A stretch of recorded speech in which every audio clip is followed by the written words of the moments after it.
It's my pleasure to welcome you here to the Clark Howard Show, where our mission is to serve you with advice and information that empowers you so you make better financial decisions in your life.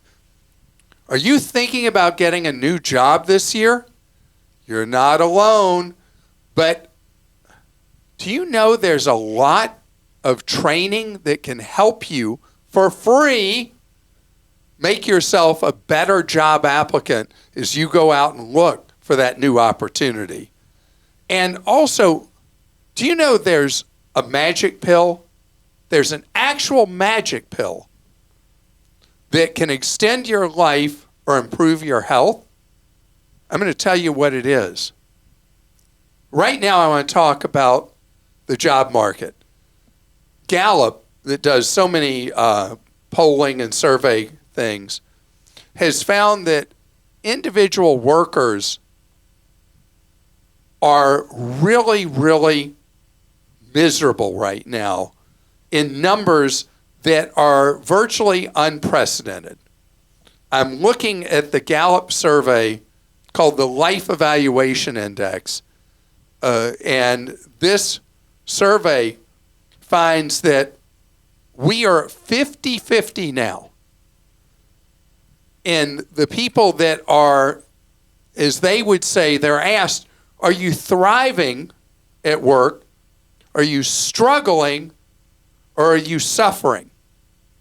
Today, and I don't remember this ever happening, even during the Great Recession,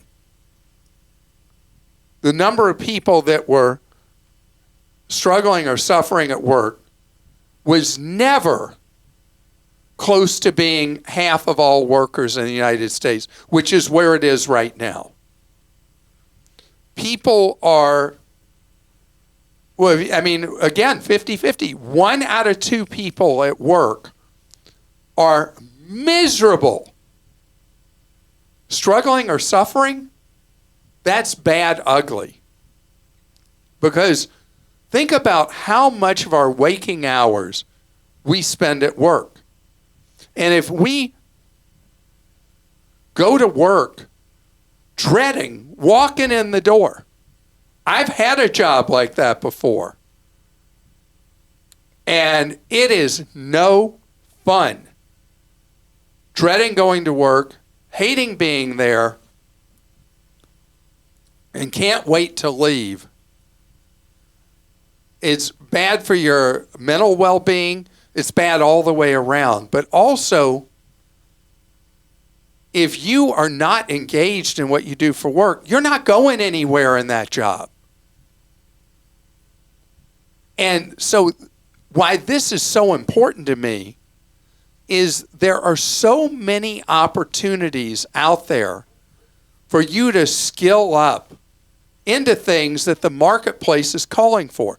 You know, the workforce is not a static thing. What people are seeking in a worker, the skills, whatever, constantly moving target, never stops changing. And if you decide you're going to be what you're going to be forever, that's a mistake. You know, I've talked about this to my kids their whole lives when they were really young. So much so I knew I had succeeded when my son, who's training to be a professional airline pilot, called me and said, "Dad, I'm going to get a second degree. I think I'm going to do finance. Is it okay with you? It'll take me 1 additional semester to complete professional pilot and also to have a degree in something else." I said, "Yeah, I think that's a great idea. Why do you want to do that?" And then he was repeating back to me what he heard, as propaganda works. He heard much of his life that the nature of work never stops changing. He said, "Dad, I saw this story that Airbus is trying to get approval around the world by 29 to only have a single pilot in the cockpit. You know, because of all the automation going into airplanes." He said, "I don't know what kind of longevity my career as a professional pilot will have. I don't know when planes are going to all fly themselves. And I thought that was really smart of a teenager to recognize that and already be preparing for what happens if his dream job, because let me tell you, he loves flying an airplane. If his dream job no longer is viable, he's already thinking, what else would he be doing? And that's not human nature. Usually we have blinders on with our job or career, and what we do is what we do.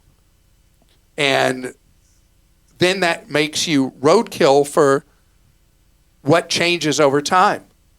Because I will tell you that in 2050, almost all the jobs that exist will be things that don't exist today.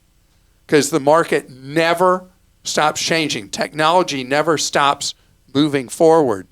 And so you have to be prepared for change. And sometimes that's going to mean additional training or even education. I mean, I think about how many times over the years I've talked about Coursera, which has thousands upon thousands of free courses available that can teach you skills for free. You don't get a degree, you don't get a certification, but you're able to learn skills. And a lot of employers now are not as much into certifications of various kinds as they are into you having the skill base to do a job. And there are hundreds of universities that make their courses available for free through Coursera. I love that. There's another one I didn't know about, I saw in Fast Company, EDX, which has 1,000 courses that was founded by Harvard and MIT. It has 1,000 courses you can take for free. They call it auditing the courses. But there's an online catalog of those. And then for years I've talked about Khan Academy, which is a nonprofit that is all about free education for STEM. And, you know, last month I read a list of all the jobs that are paying the most money, and they were almost 100% of them were somehow engineering or STEM. I'm trying to think if there were any that weren't engineering or STEM. So you've got these resources available to not feel stuck in a rut, to not feel like I'm struggling, or what were the terms of the Gallup thing? Suffering or struggling. Man, is that a way to live your work existence? Struggling or suffering? When there's so much other opportunity out there. It's not just about money. It's about that you look forward to what you do, that you enjoy what you do, that you have options in what you do. That's what I want. I don't want you stuck in a rut. I couldn't shut up about that, could I? Sorry. Okay, Kenneth in California wrote in and said, I appreciate your recent advice on money for exchange recommending the Wise app to get the best foreign exchange here in the United States. When I logged into the app, they asked me to access my bank account, social security number, and a copy of my driver's license. Do you think it's safe to do so? You have to do it. It's a financial institution.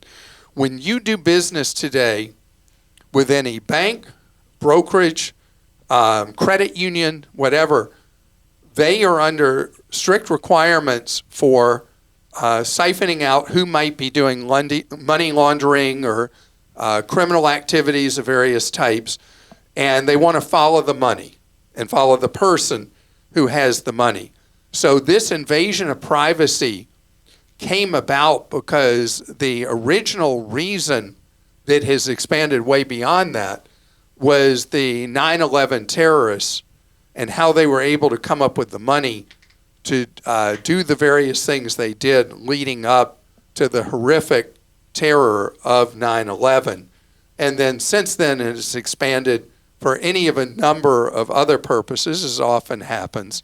And that's why this know thy customer thing is absolutely a requirement. How financial institutions do it is not prescribed specifically by law, but the industry has defaulted to the very things that you've been asked for. And Social Security number, anything involving financial industry, it is considered to be a legitimate business purpose to require your Social Security number.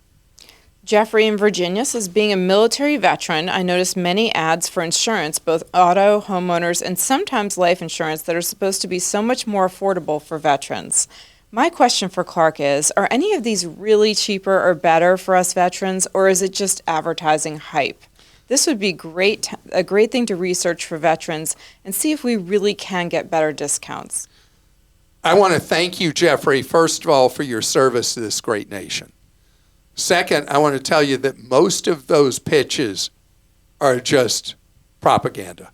Hooey. They're not hooey. Hooey, as you like to say. Hooey, as I like to say. Occasionally, there will be organizations that specifically are devoted to military personnel and military retirees. And you may, you heard the emphasis on may, get a better deal from these organizations. Think Navy Federal Credit Union, USAA would be two examples.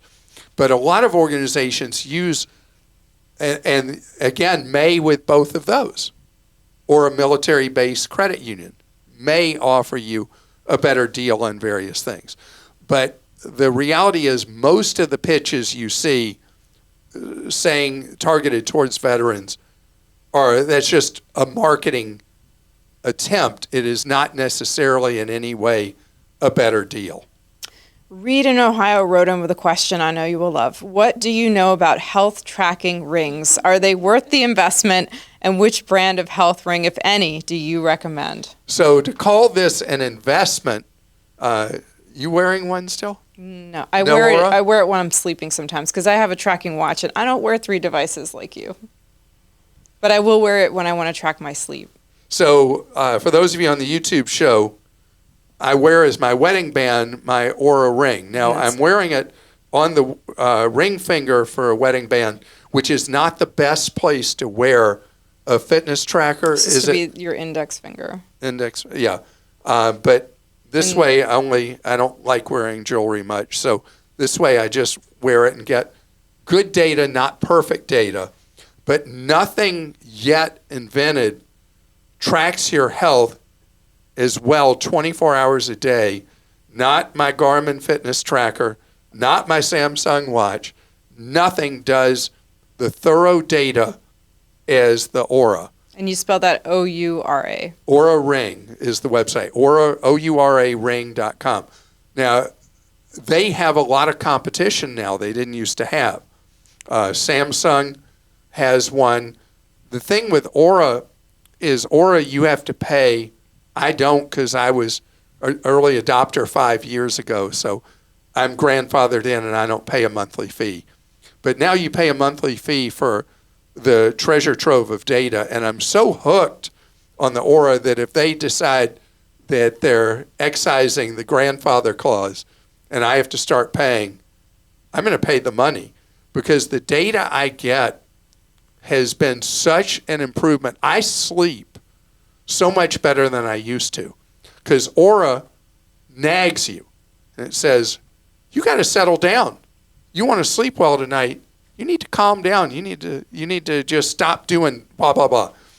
And it will goad you into going to bed maybe earlier than you normally do or whatever it is.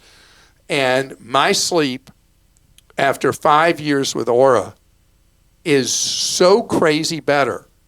But you know what I find with any of these fitness trackers, think about an Apple Watch or a Samsung watch or the Garmin, that after a while, people don't like the nag in their lives. They don't like what it's telling them. And think how many Apple Watches that people bought for big money or Samsung watches are sitting in a drawer somewhere. Well, I was going to say, if you're looking for an Like Aura you're not ring, wearing... right? If you're looking for an Aura ring or one of these, a lot of people got them probably over the holidays. Don't want them. Look on Facebook Marketplace. You can get a used one. They're so cheap used. So cheap. Like with Aura, if you buy Gen 3 instead of Gen 4, the Gen 3s are available in the marketplace for like nothing. And then you just have to pay your monthly fee. The Samsung ring has not really caught on in the United States. It has overseas. But if you go read like any of the tech-oriented sites, they have reviews of all the various brands of the watches. And I'm sold because I think it's really, really helped me with my overall health and wellness. I'd always been into being active and exercising. Where it's helped is with overall health. And by the way, the daily health score I get, it's creepy weird. Aura knows I'm sick before I know I'm sick. I know, but like sometimes a day I feel before. like you almost listen to Aura too much because you might wake up feeling good and you're like, something's wrong with me. I'm having a bad day. Aura told me. You know? I mean, you do. I'd say I'm guilty as charged. So speaking of which, forget Aura. We're going to talk about, you want longer life, better health? I have the magic elixir. I really do. I'm going to share it with you straight ahead. Those of you who watch the YouTube show see me do something you almost never see on a YouTube show. I stand in a studio. What does everybody else do in a studio? They sit. I started this as something that I do in the decades that I did radio. I always stood. I didn't sit. Because sitting on your rear end is not a great idea. And it will actually affect your health. And the statistics are pretty clear about this. You know, they call it dead butt syndrome, believe it or not. You ever heard that expression? Not until now. It's okay. That's not a cuss word saying. But No, okay. I think anyway, it's fine. So being active is so important, but the reverse is potentially deadly.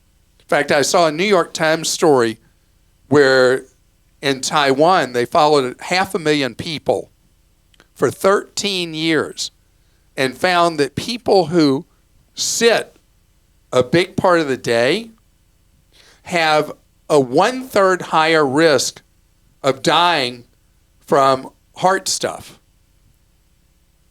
1/3 higher. Just this one change in their lives, standing instead of sitting. And I know in corporate America, it was like a big thing to do like 5-10 years ago to be at standing desks. But people found they didn't like it because, well, it was a lot easier to sit on the rear end. And so the standing desk just kind of went the way of the dodo bird because people found it, to call it not enjoyable would probably be accurate. But I find that I have so much more energy when I stand than when I sit. And while I'm doing it, and that overall, the health benefits are so great. And if you are in an office job and you're sitting on your rear end all the time, and then you have a long commute as well, oh, man, that's a bad combination for your health and wellness. Forget the people who died of heart disease in this Taiwanese study. Let's just talk about every day feeling sluggish and not energetic and getting tired easily. Standing is really great. Now, I tried for a while doing a treadmill desk. I had a treadmill desk in my home office. And I found that I didn't absorb material as well reading. I would stand, walk the treadmill, and read at the same time. And I had to ditch it because my comprehension declined. I don't know what that's about. Maybe somebody who studies minds could tell me that. But if you can think about your life and ways that you can be doing anything other than just sitting on your rear end, think about that. Just think about doing something to improve your health. It is habit forming, but not a bad habit. And it's hopefully addictive in a good way. And it doesn't cost any money to stand instead of sit. You know, I like things that are free that make you better. All right, we'll go to some questions. Sam in Texas wrote this one. I appreciated your article on what's the best way to donate to a charity, but I noticed that Charity Navigator's giving basket was not included. I've been donating that way for several years and wonder how Clark feels about it. So, Sam, this is how I feel about it. There are some nuisance fees using the giving basket, but the advantage of it is what you find, that you're more likely to screen charities at Charity Navigator, which is one of the 3 sites I recommend to make sure that charities are on the up and up and that they spend your money efficiently instead of on outside fundraisers and executives that make crazy amounts of money and stuff like that. And so the giving basket charges, it's like right around 1%. So they don't charge it. The Charity Navigator and the third-party platform they use are both 501c3 nonprofits, but to donate via, it depends how you're donating, a credit card, I think it's 2% from some like third parties. And this will happen if you're donating at a charity's website often too. Well, they'll ask rather than tell. Yes, true. So this you pay, if you're paying not with a credit card, I think it's right at 1%. 1%, and then a check is 99 cents. And there's a cap on the amount. So it is an effective way. If you want to make sure, what it allows you to do is that the money that goes, the money will all go to the organization. You'll pay whatever fees there may be or costs that would be incurred for transmitting the money. So as long as you're comfortable with those fees they add on, it is an effective way because it's a clearinghouse to make sure that it's going to good, efficient, legitimate organizations. And you can give it to multiple organizations all in a single donation rather than having to give it to each. But you know what some people really love? What? You can have your identity hidden from the charity so that they're then not putting you on their forever mailing and solicitation lists. And that's a reason a lot of people like the giving basket is you do it all behind a wall of anonymity if you wish. Ken in California says, at what age do I need to take required minimum distribution for a Roth IRA? I'm seeing many different answers online. Some say 67, others say 70, and ChatGPT said you never have to take an RMD for a Roth. Which is it? ChatGPT is correct. If you have a Roth IRA, one of the enormous advantages of it over a traditional IRA, anything like that, is that there's never an RMD, required minimum distribution. The money can be held through your lifetime. It is a very good asset to inherit, where a traditional IRA is a lousy asset to inherit because of the way the rules work for each. Now, if you inherit a Roth IRA, then you have to withdraw the money, whether it's a traditional or a Roth. You have to withdraw the money by the end of the 10th year from which you inherit it, unless you're a spouse. That's a whole different set of rules. But again, there's a big difference. The Roth, you inherit and you spend it tax-free over those 10 years. The traditional, you have ugly, ugly, ugly tax bills you have to pay. So the Roth IRA wins every day in my book. Jay in Florida says, Clark, you talk quite a bit about maximizing rewards on your various credit cards. How do you feel about others in the financial world who say we should never, ever, not ever have a credit card? I don't believe I've ever heard your theories on this, and I would love your perspective. So it depends on who you are.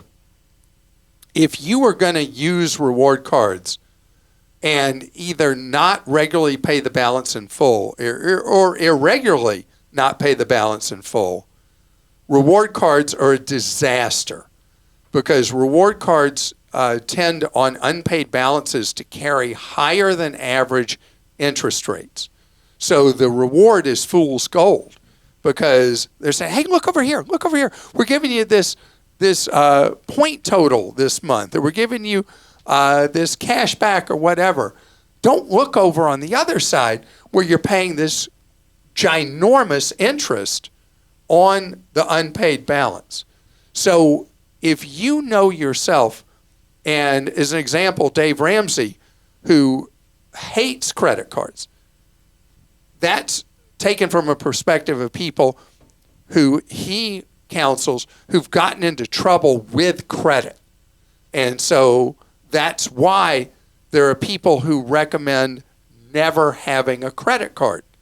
But in my book, if you're in the roughly half of Americans who use a credit card as a payment system, where you pay the balance in full every month, and you have the ability to pay with a credit card and receive the cash back rewards or points and whatever program, and you love doing that, there's no problem at all you using a reward card. You have to know yourself.